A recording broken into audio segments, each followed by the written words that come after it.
All right, welcome to the 2015 Iowa City Book Festival presented by the Iowa City UNESCO City of Literature.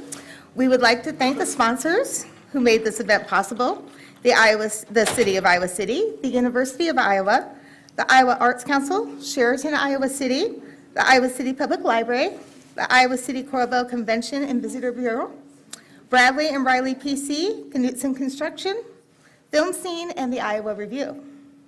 Today, we will hear from Margret Aldrich and Todd Bol. Margret Aldrich is a writer and editor who has published her work with The Atlantic, Experience Life, Brain, Child, and others. A former editor at Utne Reader, Margret is a regular contributor to Book Riot and is a producer at Bring Me the News National Health Platform. She lives in Minneapolis with her bearded husband, 2 entertaining young boys, and a little free library. In addition to co-founding the Little Free Library movement, Todd Bol also serves as the nonprofit Little Free Library Organization's executive director. Bol founded and served as president of Care Forth, Inc., was founder, CEO, president of the Global Scholarship Alliance, was a global counterlude consultant, sales manager in corporate trade for 3M, and a public school teacher. They will discuss the Little Free Library book.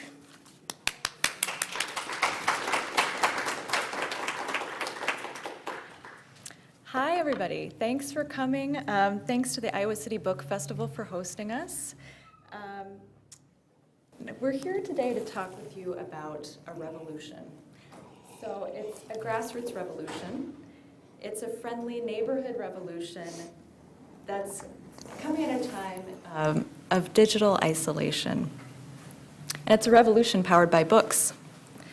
So if you live in Iowa City, you probably already know what a Little Free Library is. Iowa City actually has at least 70 Little Free Libraries, which is the most of any city in Iowa.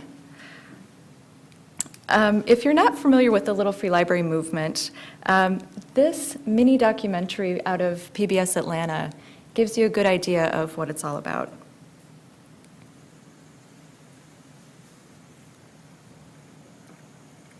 So few people anymore will crack open a book. And, there's no reason to. You can find just about anything you need online. But there's something about the experience of going through a book that I think has some value.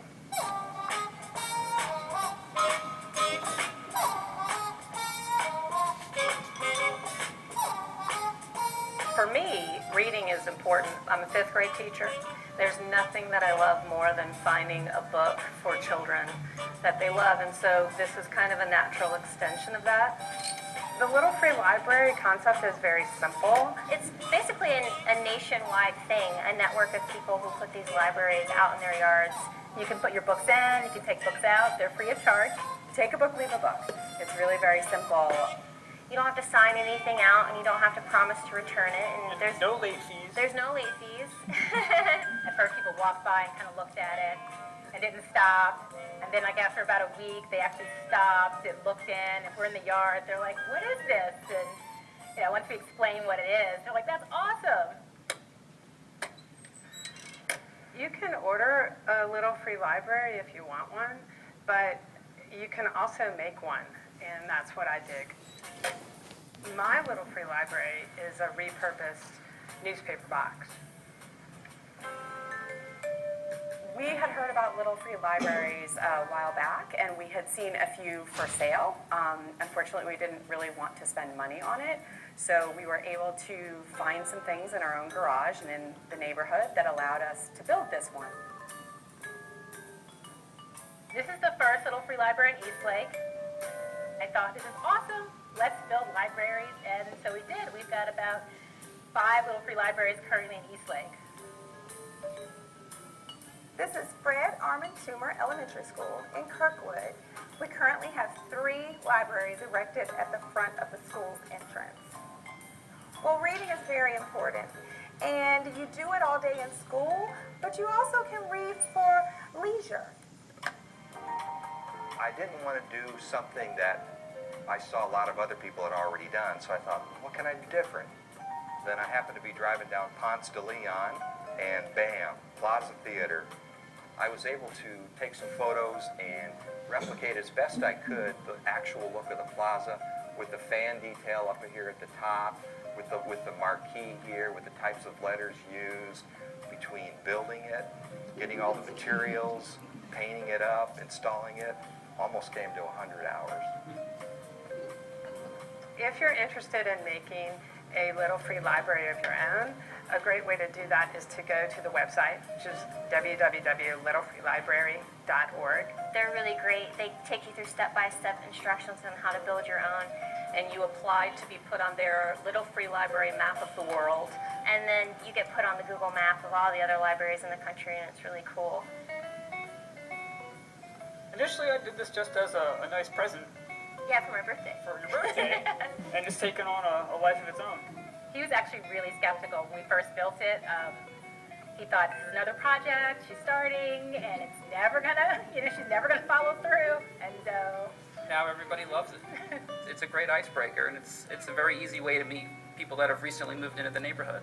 We have all actually interacted with the local kids, the local parents, as a result of having the library in our front yard. our world we live in now, we don't have the closeness that we used to have, and I think this is a way to connect people. And it allows other people who want to volunteer in some way or give back in some way to drop off books and know that they're contributing to the literacy of their whole community. The whole point is to share books. How you make that happen, what vehicle you come up with, doesn't matter. It's a way to meet neighbors, make new friends, enjoy my neighborhood.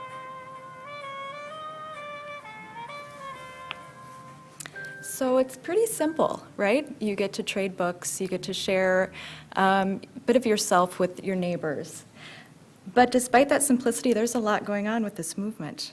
As a lifelong reader, I was instantly smitten with the Little Free Library movement. But as a journalist and a scholar of community engagement projects, I'm especially interested in what these little boxes of books are able to accomplish. Despite their simplicity, actually.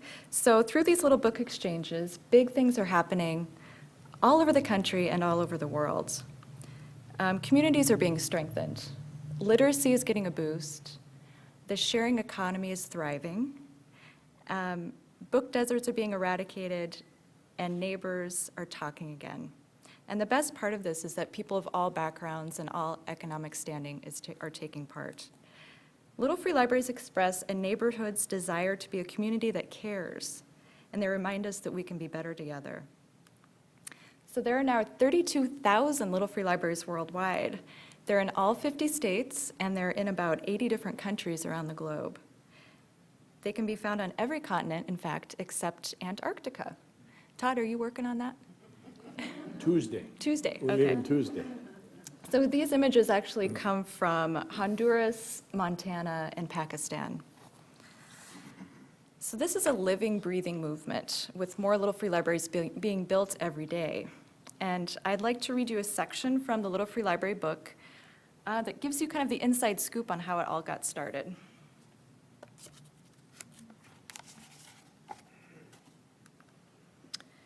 It all started, in fact, with a sign that read "Free Books." Todd Bol, do you want to wave, Todd? Built the first Little Free Library for his Hudson, Wisconsin front yard in 2009 as a tribute to his mother, who is a former teacher and a lifelong reader. Today, that single small idea has grown into a cultural phenomenon. Todd says, the reason Little Free Library has been successful is that people tell us constantly, I've met more neighbors in a week than I've met in 30 years. It engages and brings neighborhoods together, and folks talk to each other more than they ever have. In 2010, after Todd had seen the first Little Free Library strike a chord with his neighbors, he teamed up with Rick Brooks, a community-minded outreach program manager at the University of Wisconsin-Madison. And they thought about how they could share these tiny libraries with the rest of the world. They decided to start with a big goal, to build 2,510 libraries, one more than Andrew Carnegie. Bol and Brooks had the same desire to promote literacy and a love of reading as Carnegie, but they were coming from a much different background. For one thing, they didn't have Carnegie's millions. In fact, for the first few years, the libraries were pieced together on the deck in Todd's backyard, with nothing but elbow grease and recycled materials. Add to that the fact that neither Bol nor Brooks were professional woodworkers, and it's a wonder the project ever got off the ground. So Todd likes to joke that what a competent carpenter could do in 10 hours, he can do in 40 or 50 and not as well. But one by one, the handcrafted little libraries began to pop up across Wisconsin and Minnesota. Delighted neighbors traded books and told their friends. Soon, word of mouth, an NPR interview, and a few well-placed articles introduced them to other states across the country, and more were installed, then more. In May of 2012, Little Free Library was established as an official nonprofit organization. And soon after, that August, Little Free Library reached their goal of building 2,510 libraries to beat Carnegie's impressive number, a year and a half before their target date. And then things exploded. By 2014, the number of Little Free Libraries had more than quadrupled, blowing Carnegie completely out of the water. Today, Little Free Libraries are a full-fledged, if still humbly grassroots, global movement. There are libraries in Ukraine, Iceland, and Pakistan, China, Italy, and Japan, India, Australia, and South Korea.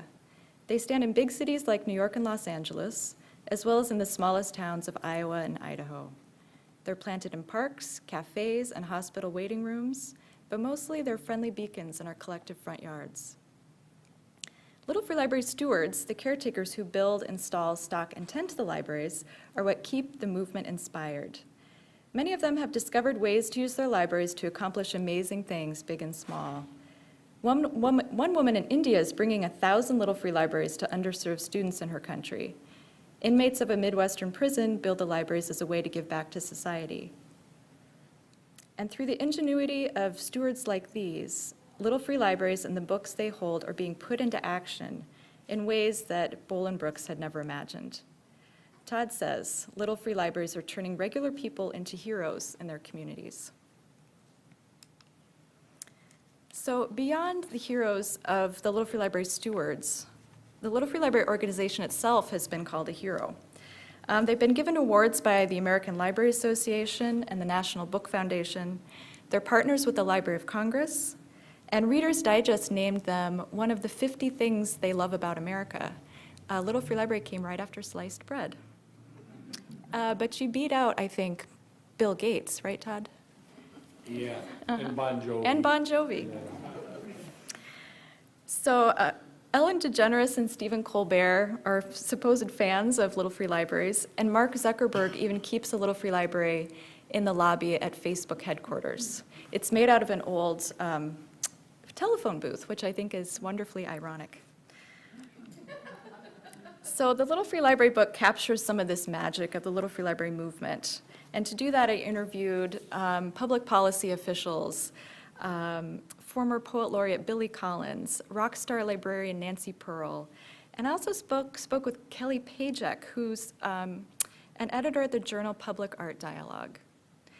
And I talked to her about the visual appeal of these little boxes of books. Here's what she had to say. Little Free Libraries tie in the best circumstances to public art. There's an element of surprise. It's something that you can publicly engage with. You're not being told that it's hands-off or that you can't participate. You're encouraged to be part of it. Aesthetics are different for everybody, which is why I think that public art is good when it's diverse. So diversity is not a problem when it comes to Little Free Libraries. And here are a few of the examples of some fantastical Little Free Library boxes. So you might recognize this blue police box. It's made as a life-size replica of Doctor Who's TARDIS. So these Little Free Library stewards have gotten visitors from actually all over the country and even overseas. I love this Roadside Library. It's in Muskoka Lakes, Ontario, and it's carved from a felled hollow ash tree. And it's such a remote road, and the weather's so harsh there that they have to close it down in the wintertime. You might be familiar with yarn bombing. That's where a public object is wrapped in knit or crochet. A woman in Washington decided to yarn bomb her Little Free Library. We actually include instructions on how to do this in the book. Now, Little Free Libraries have often been called a folk art revival, But there are some little free libraries that are far from folksy. In New York in 2013, the Penn World Voices Festival and the Architectural League of New York commissioned 10 little free libraries for Manhattan. And they're truly works of modern art. So when I was working on the book, the most important research I did was to just talk with little free library stewards from all over the country and all over the world. And whether they lived in Iceland or California, like this guy, there were universal truths. One was the love of books, and the other was the idea of social connection. Little free libraries help them engage with their neighbors and make their communities better places to live. So I'm going to share just a couple examples of those stories of community engagement and steward ingenuity. So 2 women from New Jersey decided this past summer to ride a tandem bicycle from Wisconsin to Colorado, and they built little free libraries all along the way. They also wrote crowdsourced poetry with the people they met in small towns. I know they went through Iowa. I know Indianola for sure they stopped in. And they managed to build 25 little free libraries along the way. In Los Angeles, the LAPD is working with the Little Free Library organization to put little free libraries in each of their police precincts. And they're doing this to help develop better communication with the people in their neighborhoods and to see each other as real people and have some fun. This is a story hour at a police precinct in LA, and the officers are wearing Dr. Seuss Cat in the Hat hats. And the program has been so popular there that it's also spreading to cities like Cleveland, Detroit, New Orleans, and Ferguson, Missouri. Now, several stewards across the country trade more than books in their little free libraries. This is one of the little free library seed exchanges. And so you can see there's a drawer under the section where the books are that neighbors trade basil seeds, tomato seeds, cucumber seeds, and it's just one more way to make connections. Now, last year, in the midst of social and political turmoil in Ukraine, a woman there helped establish more than 100 little free libraries. And she enlisted artists and writers there to work with the kids to write, illustrate, and publish their own books, and then they share them in the libraries.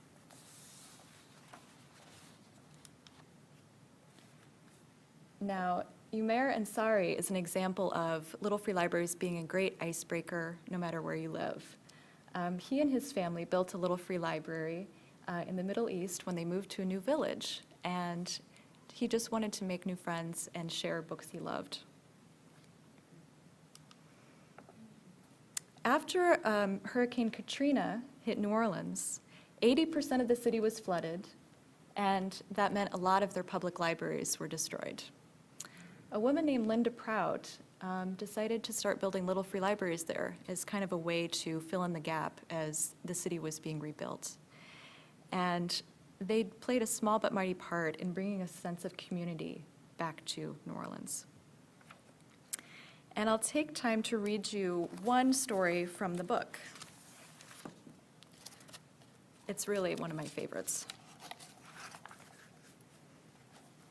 Dangerous, threatening, criminal. These aren't words typically associated with a 9-year-old boy and his little free library. That's why it caused such an uproar when the city of Leawood, Kansas forced young Spencer Collins to take down the little free library he'd built with his dad and granddad as both a Mother's Day present for his mom, Sarah, and a way to engage with his neighborhood. The cheery little library stood in Spencer's front yard, marked with a familiar cue to take a book. But because it was a freestanding structure, the library violated a city code, and the Collins family received a notice telling them to remove it or be hit with a substantial fine. Spencer was sad and confused when he heard the news. "I thought it was a good thing for the community, and I love reading," he says. Almost immediately, Spencer's story went viral, causing public outcry. Everyone, it seemed, thought that Leawood had it wrong. People from around the world reacted to the story, says Sarah. We were overwhelmed by the support we received. The Collins family started a Facebook page for Spencer's Little Free Library, which quickly drew more than 30,000 followers. The hashtag Free Spencer's Library trended on social media. Hundreds of people contacted the Leawood City Council to request that the ordinance be amended. And Spencer appeared on CNN, NPR, The Today Show, and more to talk about his outlawed library.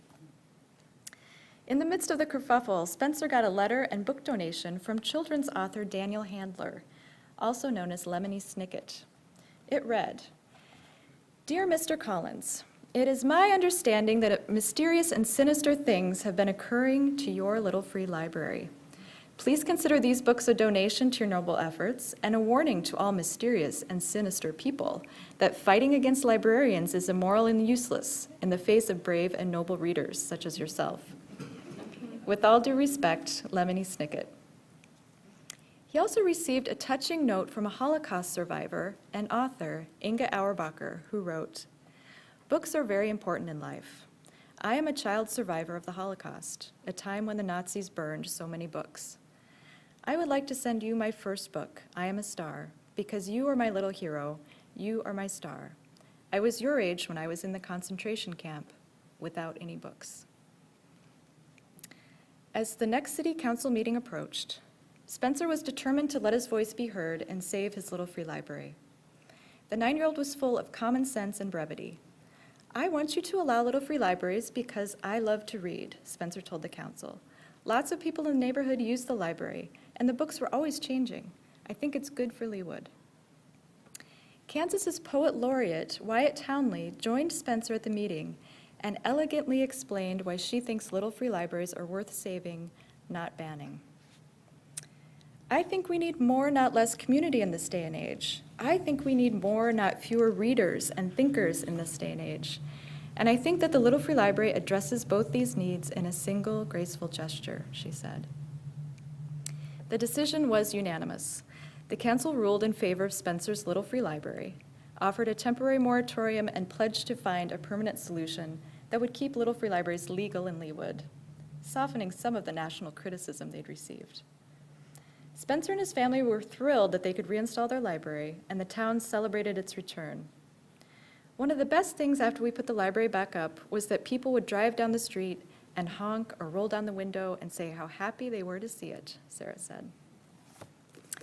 So one of the reasons I love that story is it's just a great reminder that one person can really make a difference in their community and really touch a broader population too, with something, just as simple as a little free library.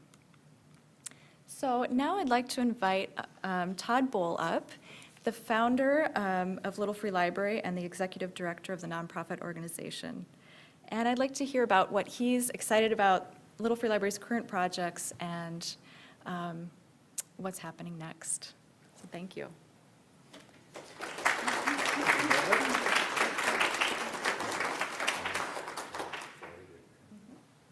Thank you. I always like coming to Iowa City. It's like, a little vacation, kind of like going to Hawaii, and drive down from the Twin Cities. It is an adventure. It's not too far away.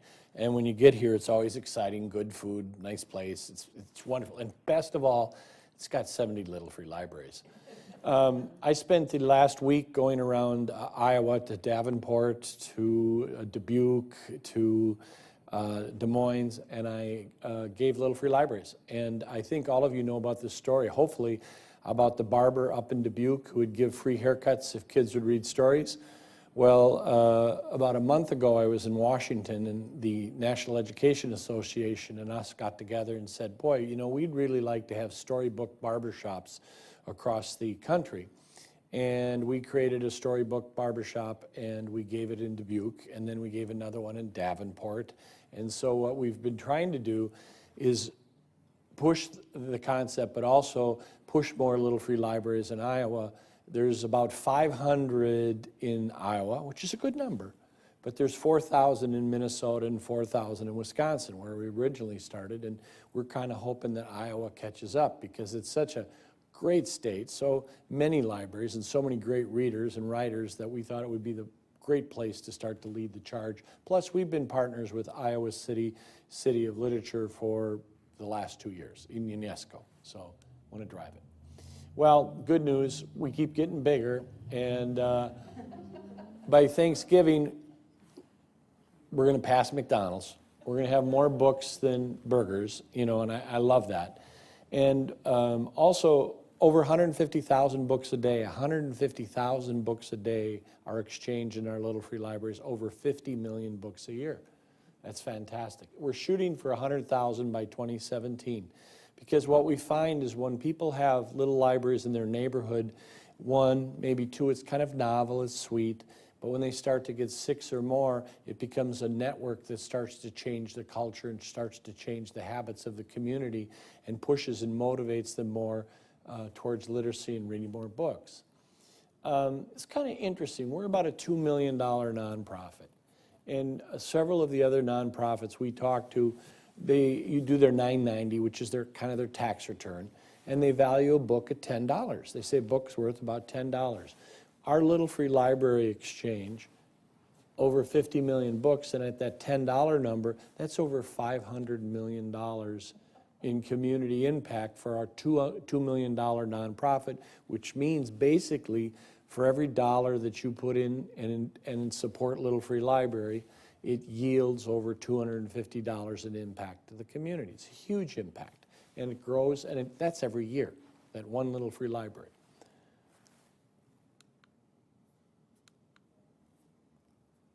I want to talk a little bit about where we're going. Little Free Libraries in action. About 2 years ago, I was in Cleveland, Ohio, and I met with the Literacy Cooperative. And the Literacy Cooperative kind of coordinates the different literacy organizations throughout the Cleveland area. And they said in Ohio, there's a new law that says in order to go from 3rd grade to 4th grade, you have to pass the minimum reading standards. 75% of the kids will not pass, 75%. They said that is our literacy tsunami. And that's, you know, many cities throughout the United States, like around the world, it's the same thing. So I foolishly laid awake for the next 3 weeks at night trying to figure out what can we do? How can we change that? What are we going to do? How can we fix that? We're not going to get more money. We're not going to get much more support. What are we going to do? We have to change that. And then I went further to read that my generation is the first generation that the generation behind us is less educated. What? What? The generation behind us is less educated, and we're the only country, the only developed country in the world that's the case. That's horrible. You know, what are we going to do about that? So I thought, then I remembered the last job I had a nursing scholarship organization, put nurses through grad school around the world. I was in a room a little bigger than this, not twice this size, in Mumbai, India, and I was touring a hospital. There was 50 beds, 1 nurse. And I said to the nurse, how can you possibly take care of these patients? She said, I can't. I do not have enough resources. I never will. We're a poor country. This is India. But she said, see these beds? They each have 3, 4, 5 people next to them. Those are family members, neighbors, relatives, friends. And I teach them what to do. I teach them how to take vital signs, how to feed the patients, and they call me over when there's an emergency. And she said, these are called watchers. And you would be surprised how well we do with watchers, she said, in India. So I thought about 2 things. 1, they'll never have enough resources. 2, they rely upon each other. They help each other. So we formed Literacy Friendly Neighborhood. And what Literacy Friendly Neighborhood is basically, it's what the stewards around the world are doing anyway, stepping up, helping their neighbors, doing things to help each other. And so we started Literacy Friendly Neighborhood Toolkit, where we ask stewards around the world, what are you doing? How are you helping your neighborhood? And the idea behind it is it's an empowerment piece, similar to feminism, similar to civil rights. Everybody has the right to read. And what we do is bring the neighbors together to say, we're going to fix our neighborhood. We can't fix the city, we can't fix the state, but we can fix our neighborhood. So this is an ongoing program where we ask people to step up and pledge to say, I'm going to help my neighborhood. And we give you all kinds of ideas, all kinds of tools, all kinds of organizations have joined us. to make this happen. Because we know that we're going to only make the changes we need to make is if we do it together. So at our booth, next to the information booth, we have information on literacy-friendly neighborhood, and also over there at the table I do that you can grab after the presentation. That's it. Toolkit, it's activities, all kinds of. A group of folks, different places throughout the country, do something called Bookoween, where the kids get together and they dress in costumes of characters, Dr. Seuss, etc., and they go around to neighbors and say, "What you reading?" and they get a free book from the neighbors. So there's all kinds of different things that'll happen. Kids, community, and cops. As mentioned earlier, Los Angeles Police Department gives away books and has little free libraries at their precincts as a community outreach. I was asked to meet, Margaret was with me, we asked to meet the police chief from USC, University of Southern California, in the southern part of Los Angeles. And he said there's a neighborhood there called University Gardens. It's so tough, and there's so many gangs, that the police don't go there, LAPD doesn't go there, and they don't go there.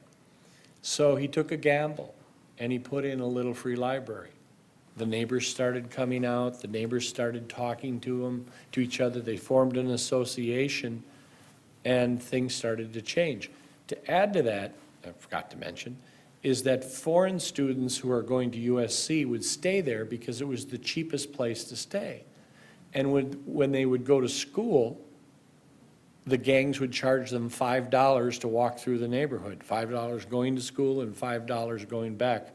What a great introduction to the United States, to be harassed by gangs to go to school.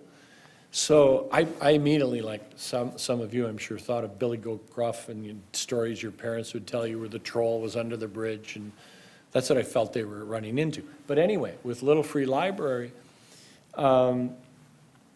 it changed everything. The gangs went away. Now the police are walking the beat and putting books in the Little Free Libraries to calm the neighborhood down.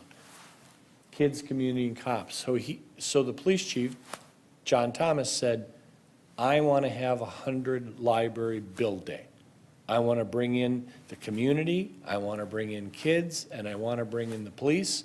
We're going to do this. It's going to be 400 to 500 students, and we're going to give them away to Los Angeles. What a fantastic idea. Before we even did the first build, we've got cities in Minneapolis is going to do this next May. Cleveland's going to do this. Detroit's going to do this. Washington, D.C. is going to do this. And I do believe John here at Kenyon, he's going to do it. We're going to do this here in Iowa City. And the idea is to bring the community together, build the little free libraries, and put books in of understanding. And what we're looking to do is on Facebook and different ways of communicating, get the community to say what books we are reading, what books we want to read that build understanding and build community.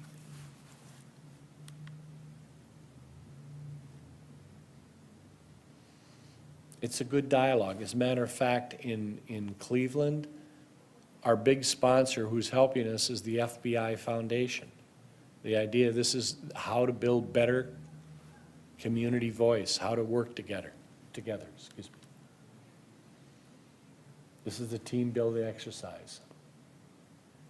We can do it in about an hour and a half. We've already done it in Dallas, we've already done it in Minneapolis several times, Orlando, and also in Chicago. And what we're doing with these is having big parties. We're having little museum of little free libraries, we're having art galleries, we're having readings of Dr. Seuss with famous athletes. We're turning into a real festive celebration of literature and reading. And to help push little free libraries, in case you've seen my trailer, it's over by the Sheridan. I've been going across the country trying to spread the word of Little Free Library and try to plant the seeds. When we first started this in the very beginning, we gave away 30 little free libraries, and we built it under the premises of what Martin Luther King said. And he was asked, what would you do if you're going to die tomorrow? And he said that I would plant a seed. And that's what we view Little Free Libraries as. And probably the nicest and sweetest and most articulate explanation of Little Free Library was former Governor Doyle of Wisconsin.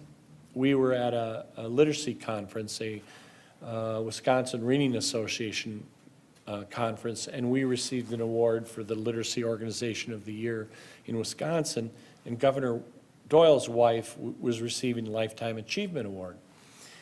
And he came up to me and he said, you know, what's going on in America right now is not really who we are.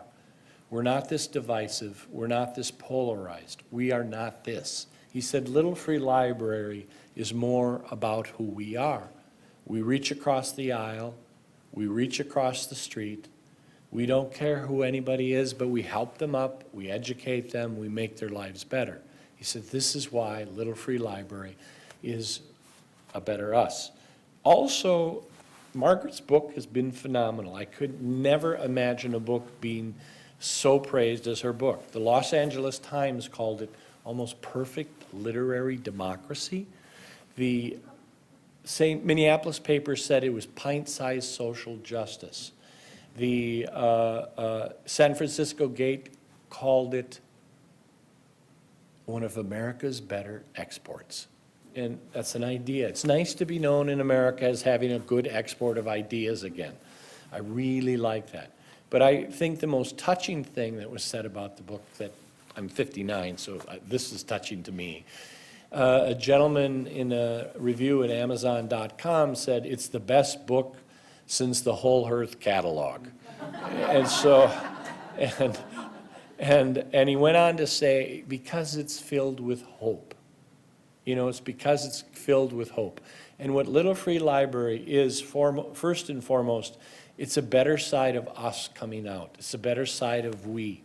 It's a better side of America showing that we can help each other and lift each other up. And what's neat about it is there's no other. There's no somebody on the other side that we're pointing is wrong or negative, but it's us coming together to make our world a better place, to make our neighborhoods a better place. And that is touching for me. And I'm fortunate that everywhere I go and I see the Little Free Libraries, I feel like I have more children. So, and I'm actually probably the luckiest man in the world, because I can knock on any door that has a Little Free Library and say, hey, I'm that guy that started this. And I had Martha, come here, you won't believe who's at the door. Come on in. He was standing in his boxer shorts in Seattle, and she was in her hair curlers, mind you, and a robe, and oh my God, and me in my curlers, but come on in, have some coffee and have some Danish. And so I find that Little Free Library people are just the nicest stewards, are the nicest people in the world. Whenever you meet them, they'll reach out, they'll invite you in, they'll talk to you. So if you are fortunately to be a steward, you'll find that. Just knock on someone's door who's a steward, and they're glad to see you. This is part of our tour. We work with the Library of Congress and move across the country. This John Thomas right there. And John has been instrumental in helping us build that program. What you reading? It's a little thing we got going. I was, last year, I was having breakfast with a gentleman named David Finkel, who is the producer of the show with Zooey Deschanel called The New Girl. And we said, you know, how cool would it be if we could get books in the front of people's minds instead of the backs and have it part of their everyday conversation? So we've been pushing the idea of what you're reading, any kind of logo, and we want it to be the new hip hello. And then the other thing we've been pushing is that since, sad to say, guys, women, girls read more books than men. So we think it's women's obligation that anytime they do something with a gentleman, anywhere they go with a gentleman, especially it's the first date with a gentleman, the first thing they say is, what you reading? And if he does not have a good answer, he's not a good answer. So I keep having this ongoing fabulous dream that young men are running to bookstores and libraries to get books because they know if they even talk to that woman, she's going to say, "What you reading?" And he better have a good answer. And I think that would change everything if we could pull that off. So Little Free Libraries, you know how to help. Go online, check us out, download what you're reading, download information about literacy-friendly neighborhoods, support us, build them, talk to your neighbors about it. I think the more Little Free Libraries you have, the better. People ask me what the saturation point is, and I tell them there's a woman that has 6 of them in her yard in Hayter, Nebraska, the woman that wrote the orphan trains, and she has 6 in her town of 117, and it turns into a tourist attraction for the town. I've yet to run into a neighborhood that there's too many, so keep it up. Thanks, and share your story. Margaret's continuing to get the story. Go on to littlefreelibrary.org, Steward Stories, and tell us your story. There's so many fabulous, wonderful stories every day. Matter of fact, we love your stories. And little story, my first story, when I first started this, people send us cards and letters all the time saying how wonderful Little Free Library is. And the first time that ever happened, my wife, she said, "Who's Nina?" I said, "I don't know, Nina. What were you doing Thursday night?" And I said, "Well, honey, I don't remember what I did last night." And she said, "Women don't write letters to guys that says the world is a better place because you're in it." Where were you? Honey, I don't know. But more and more people have sent us cards and letters and poured out their hearts of how important this is to them. And so my wife no longer worries about Nina's or Maria's or so on. It's okay. But I think that's truly just a reflection of how wonderful people have been, and I kind of sum it up with one of my favorite stories. Poor Margaret's heard it 1,000 times. A gentleman came up to me after a presentation, and he said, "I get it, I understand Little Free Libraries, it's about air conditioning." Okay, he's smarter than I was, and I said, "What do you mean?" And he said, "Well, I'm about 60 years old, and when I was a kid, my grandparents and my parents read on the porch every day. We played on the sidewalks and the steps. We knew all our neighbors. We all knew each other. We knew each other well. So then we got air conditioning. We went in the house, we shut the windows, we shut the doors, we turned on the TV." He said the digital divide began, and it was all downhill from there. He said, "But with Little Free Library, we're talking again. Took 50 years, but we're talking again." And if you notice that more and more when you see advertising for iPhones and cell phones and computers, they're trying to show you that, no, you got it wrong. We're actually bringing your family together. We're actually doing family things. They're trying to say and push the idea that cell phones can bring you together. And they know they got it wrong. They know that they drove us apart, and we really need to be connected. And I think Little Free Library is really a primal need and a primal calling of all of us to say, we need to be friends, we need to be connected, we need to be comfortable with each other. And I think it served as a spark to just bring in that primal need that we all have to be connected. And, the more you can do to make it happen in Iowa, the happier we'll all be. Thank you.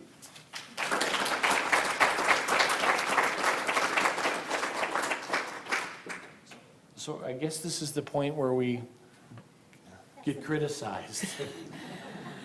Okay, so we have about 15 minutes left, because they will kick us out at 2 o'clock. So if you have any questions, feel free to ask. Shout them out, and I'll repeat them so everybody can hear them. Hi, hello. My name is Lisa. I'm from Malaysia. I'm also I'm with the National Writing Program here this fall. I've been here for a month, and about a week I came here. I was invited for dinner by one of the stewards because I have been doing this Little Free Library hunting around Iowa City. It's a good job. Yes, tremendous. In Malaysia, I just want to report to you that we have 3 currently. I mean, the first was started by my friend who said hello to both of you. And I said, I'm going to meet Todd today. What? Like Martha. So, yeah, we have 3 at the moment. I just recently found out that the 3rd was built about a week ago. So that's something really interesting happening. This is a new thing, and people are still checking things out there. And so my question to you is that, do you think that after, I don't know, how many, hundreds, 200, 500 units of little free libraries, do you need any, like a society of LFL locally? Like, oh, we are the Society of LFL in Malaysia or something like that within the country. And my second one is, recently, I'm not sure when was this, but there was a story in Texas that the local authorities is trying to tear down one of the LFL. So any notes, any takes on that? Thank you. Okay, and I'm just going to repeat that because this is being recorded so people at home can understand the question. The first one is, do they think there needs to be a little free library society, kind of local groups and communities to help with people doing little free libraries in their communities? And the other was about an incident in Texas where somebody is trying to tear down a little free library. Okay. Let me see how to answer that.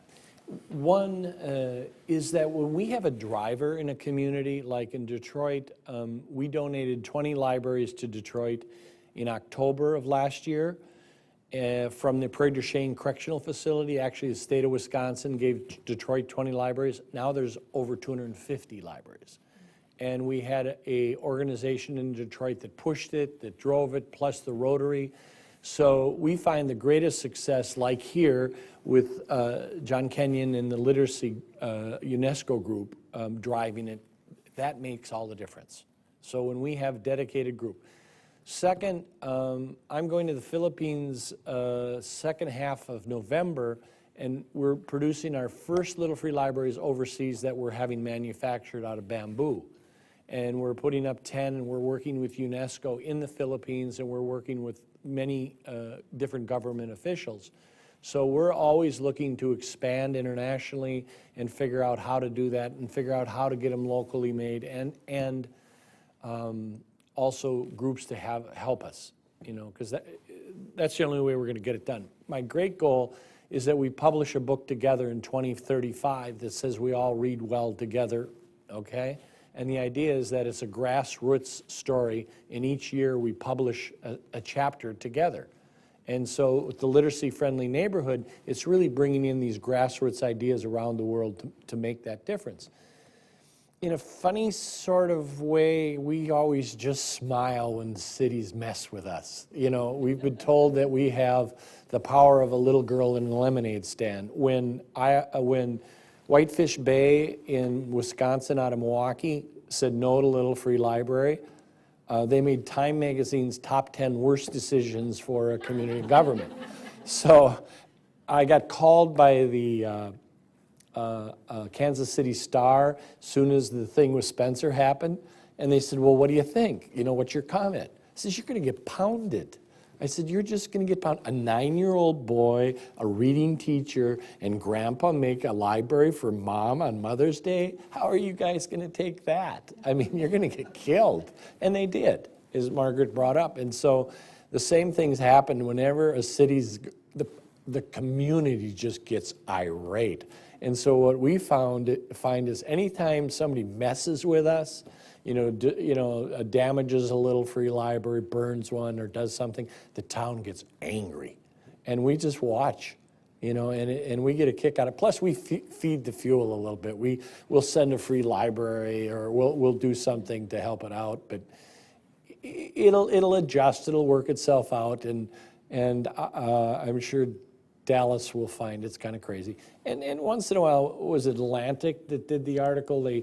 3 cities said no to Little Free Library, like out of 10,000, and they made it seem like it was, all across the country. So we're not really worried about it. We find it rather humorous, and we know that Dallas is going to get pounded. So, okay.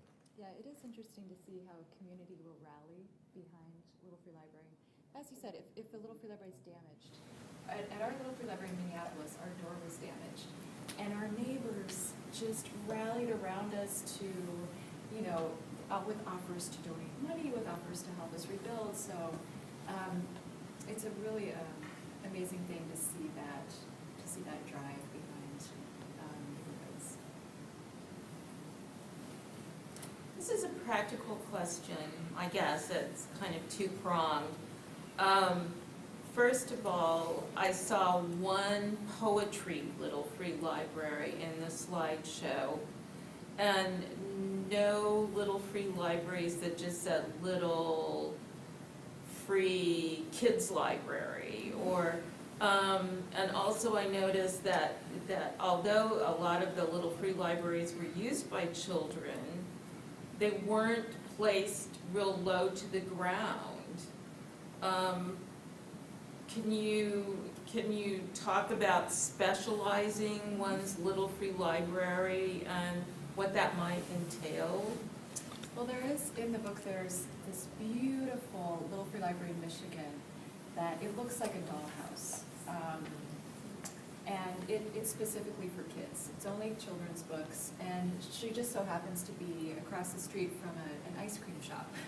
So she gets lots of kids going by.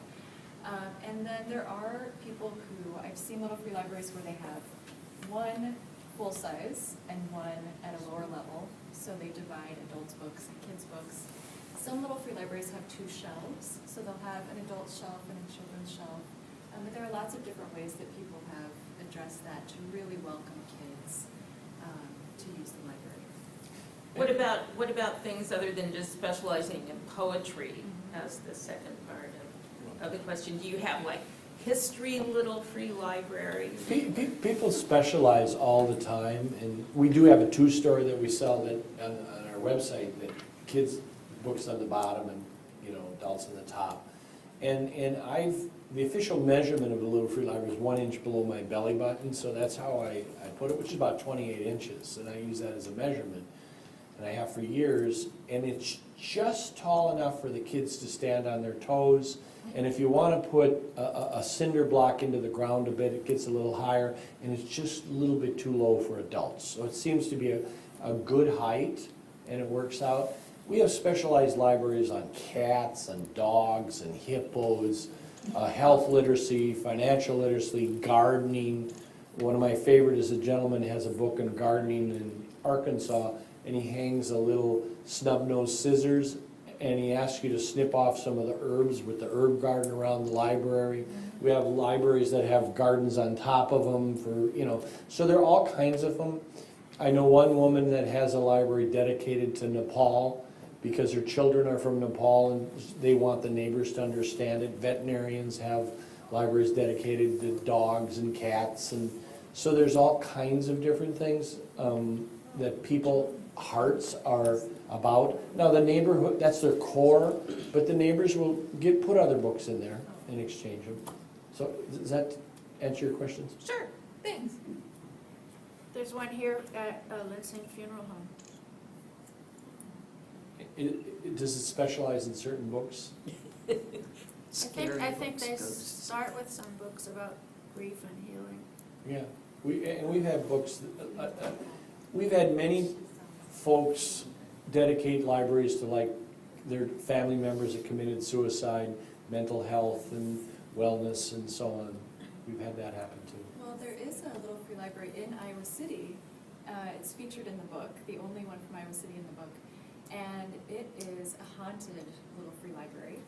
So it features scary books. It's still geared a little bit towards kids. It doesn't want to be too scary and gory. But they'll have the Goosebumps series or a science book about spiders or, so they try to play up that theme. Would you talk a little bit about your plan going forward? You said you're 59. What about when you're 89? I mean, you may still be doing it, but if you wanted to go forward, are you going to pass it on in some way? Yeah, we have 12 people that work for us. We keep growing. We never have enough money for the staff we need because we're like negotiating with Chevy and we're negotiating with different folks to do big programs across the country. We're trying to do these these big builds, these party builds that are really celebrating community. And we're really trying to push the idea of the literacy-friendly neighborhood, bringing us together. Library of Congress has brought us a lot more activity from folks around the world, really. We're getting help from them. My board has said I have to stop doing the operations side of thing, and I've got to do more of this and less lifting of libraries and building of them, and spend more time doing that. I mean, as the executive director and the guy that started it, I know my number one job is to work myself out of a job. I mean, you've got to do that, and I'm trying to set it up that there's folks behind me. My younger brother works for me, and he's half-time at National Public Radio as the executive director of cultural programming. So he does a lot of our event stuff. He's great. He's got all kinds of contacts, and so we're hoping. I'd like to do this for 5 to 7 more years. I can't keep up at this pace because, I think about it 24 hours a day and try to how to do it and improve it. But I think I'll be out of it in 5 to 7 years, and I'll have hopefully a competent team. We've got some 30-year-olds that are pretty good that I hope will come up through the ranks. When we started it, we were all probably 60 plus.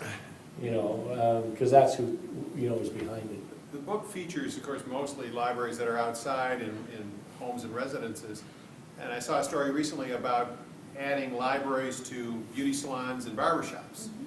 Is there a plan going forward for indoor? I mean, you mentioned it, and I know there's no restriction, but what about a push indoors? Yes. Last year I was in Japan. I was a featured speaker at some conferences. Japan has a tendency, they're not as worried about the literacy, they're more worried about the community and the multi-generational side of things. They have most of their little free libraries indoors, and they do reading events indoors, and we're starting to develop more and more of them that are indoors, but yet we've learned that we need to keep the door. The door makes it feel more like a present or a gift, and the kids... Not a shelf. No, shelves are not good enough, because what happens is kids love the door. We've got pictures of kids' butts just sticking out of the library. They're trying to get in there, and they love it. And one of my favorite pictures is we have them in the Yukon Territories in Alaska, and you'll see one from above, and people will dig down to get into the library, down into it, and then there'll be like footmarks all across in the snow, and it looks like a giant spider, the little free library. So we've learned that it's the surprise, serendipitous, it's opening of the gift, it's a combination, and we see ourselves as a branch of a branch, and we're doing all kinds of things. Like probably our most adventuresome thing is we're now designing a little free library that has solar panels, laptops, and books, and it's the size of a chicken coop. And it can be sent to any rural community or anywhere around the world, and it'll have downloads and plus books. And it's connected with the Library of Congress and Harvard and Yale, and so it's going to be really an innovative kind of education center. So we're constantly expanding the idea of what is a little free library. And matter of fact, we have one that we're building right now that's 4 feet by 4 feet on a trailer that you can take around to farmers markets and to parades, and it has shelves all the way around it, and it'll hold hundreds and hundreds of books, and the idea is to bring it to all kinds of community events. And so what is a little free library, what it looks like, we're really saying expand your minds, whatever. Probably the most interesting one is there's a jogging trail that's in kind of a rocky area, and they have little crevices along the jogging trail that hold like 4 or 5 books, and then you run a little farther, and it's 4 or 5 books more. You ought to get McDonald's to put a little free library in every McDonald's. I know it's not a great place to well, go. Well, we're waiting for, they're going to either come to us and sue us, or because we can, because I think they're afraid of the little girl in the lemonade stand concept. We're scary because but they I did write a note to the gentleman at Starbucks. He took a stab at, bringing cultures together, and he kind of blew it, and I thought that he should be a sponsor of Little Free Library builds across the country. We've got a couple large corporations that are starting to negotiate with us. To this point, we've made it on our own, and we really would like, some large corporate support. That could help out a lot. What about connecting with Habitat for Humanity and have a little free library at the Habitat builds? We've danced with them a bunch. We've talked to them. We've talked about building a Habitat, what do we call it? I talked about it. It was a neighborhood revitalization library, and we know them, and a lot of Habitats have taken on Little Free Libraries and built them and so on. Well, Habitat's a funny animal. They're wonderful, but they're really a bunch of independent franchisees, kind of. They have their own independence, and the corporate loves us, but they're trying to figure out. I think we'll get there. Habitat's a very good thing, and they've got. I went up to them at a national conference, and the operations person was there, and I said, "You know what this is?" I said, "This is what you throw away. You throw away anything under 2 feet. We don't use anything bigger than 2 feet." So it's a perfect match, because what they throw away, because they can't use it, is what we use. So I think we'll get there. They're wonderful people. And by the way, just a side note, my very first Little Free Library that I named, I called it, which is still my favorite name, I called it Habitat for the Humanities. And so, but everybody said, "You're gonna get sued." And we weren't ready yet to get sued, so. But anyway, they're good folks. Well, One more question? Okay, I'll have one more. Sir?